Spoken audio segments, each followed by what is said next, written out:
আসসালামু আলাইকুম সরেল ফেসবুকবাসী। হবিগঞ্জের 4 আসনের এক নেতা আমাদের সরেলকে নিয়ে কটূক্তি করতেছে। আপনারা ভিডিওটা দেখেন, তারপর আমি কিছু বলতেছি। আপনার এই সরাইল চিনি সরাইল সরাইল কিতা তাহলে কিতা হয় বাটপার নি বাটপার আমি স্কুল থেকে আইছি এই সময় আমি ক্লাস 8-এ পড়ি।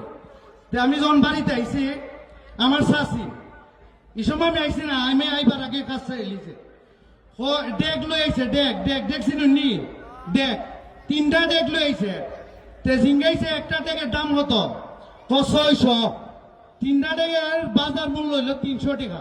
600 টাকা বেচলে 300 টাকা লাভ হইব। একটা ডেকের দাম হতো 600। 3টা ডেকের দাম হতো 400।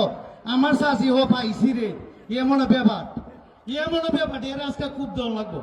400 টাকা দা 3 ডেক রাখতে লাইছে রাখতে গেছে গা গিয়া ডাবি বাইত গিয়া দেখি বারের মাঝে ডেক আতাইতেছে।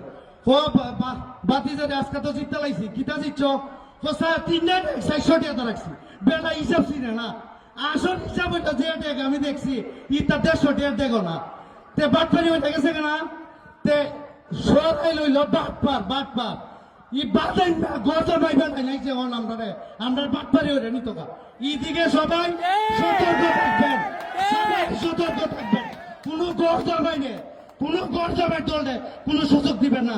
এই বলে আমার বক্তব্য শেষ করলাম। বাংলাদেশ তো সরেলবাসী, ভিডিওটা তো দেখলে নেই। হ্যাঁ, যদি কোনো সময় বিশ্ব রোড বা সরেল কোনো অঞ্চলে আসে, আপনারা দেখবেন তো, দেখলে সাথে সাথে জুতা নিয়ে ছেড়ে এর গালে বসাবেন, বুঝছেন? তারপরে কথা।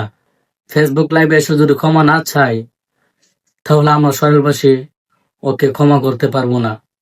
সবাইকে একমত নাকি কমেন্টে জানান।